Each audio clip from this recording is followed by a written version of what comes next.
So by look, finally, জিদ্দার much awaited movie, much awaited song release পেয়ে গেছে। Yes, এখানে আমি কথা বলছি বুমেরাংয়ের টাইটেল ট্র্যাকের। এন্ড গানটা গুড নাকি ব্যাড নাকি অ্যাভারেজ, আজই ভিডিওতে সেটা নিয়ে কথা বলবো। সবাই চলে আসবো ডাইরেক্ট পয়েন্টে, মানে এই গানের ভালো দিকে। এন্ড যে কোনো গানের ভেতর যখন জিদ্দার এন্ট্রি হয়ে যায় না, তো কিভাবে সেই গানটা খারাপ হতে পারে? কারণ জিদ্দাকে আগে कोई बोल सकता है क्या, মানে জিদ্দা একটা আলাদাই চার্ম নিয়ে আসে, সেটা গান হোক বা মুভি হোক। এন্ড এই গানের ভেতর জিদ্দার যে লুকটা ছিল, ভাই পুরো অসাম লুক ছিল। এন্ড টিজারের ভেতরও আমি বলেছিলাম যে জিদ্দা কিন্তু এই মুভির ভেতর একটা ভালো লুক আমরা দেখতে চলেছি।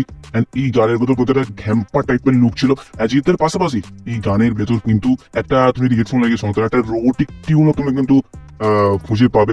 তার পাশাপাশি এই গানে যে সেট, মানে যে ভিজুয়ালস গুলো যেন, সেও দেখে মনে হচ্ছে না যেটা কোনো বাংলা মুভির গান বা বাংলা ইন্ডাস্ট্রি কোনো একটা মুভির গান হতে চলেছে। কারণ এটা পুরোপুরি দিকে মনে হচ্ছে বলিউডে কোনো একটা গান আমরা দেখছি। তার পাশাপাশি কিন্তু এই গানের ভেতরে বাংলা টানও রাখা হয়েছে। এই গানের ভেতর গানের মিউজিক ভালো হওয়ার পাশাপাশি এই গানের ভেতর রুক্মিণী অ্যান্ড জিদ্দার কেমিস্ট্রি দেখানো হয়েছে, সেটাও আমার বেশ ভালো লেগেছে। এন্ড তারপরও গানটা কিন্তু কোথাও না কোথাও একটু পিছিয়ে গেছে। আই হোপ তুমি গেস করে নিতে পেরেছো। ইস, এখানে আমি লিরিক্সেরই কথা বলছি, যে লিরিক্স কিন্তু এই গানের ভেতর আমার একেবারেই ভালো লাগে। ইস, মানে একেবারেই ভালো লাগেনি। মানে এখনকার এটা সব ইন্ডাস্ট্রির প্রবলেম হয়ে গেছে, এখন তারা লিরিক্স ভালো করে লিখতেই পারে না।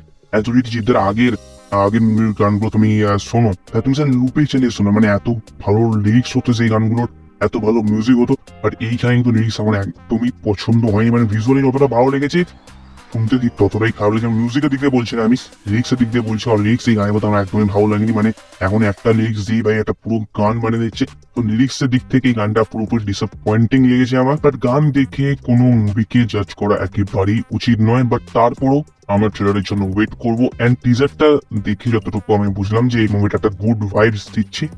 বাকি তোমার কেমন লাগলো বুমেরাং টাইটেলটা, তুমি অফকোর্স কমেন্ট করে জানাতে পারো। তুমি জিদ্দার ফ্যান হয়ে থাকো, তাই চ্যানেলটা অফকোর্স সাবস্ক্রাইব করবে, কারণ আমরা আরো বুমেরাং নিয়ে কথা বলবো। যেসব ভিডিওগুলো দেখতে গেলে কি করতে হবে, অফকোর্স চ্যানেলটা সাবস্ক্রাইব করে দিতে হবে। বাকি তোমার কেমন লাগলো আজকে ভিডিওটা, অফকোর্স কমেন্ট করে জানাতে পারো। এন্ড দেখা হচ্ছে পরের কোনো ভিডিওতে। বাই।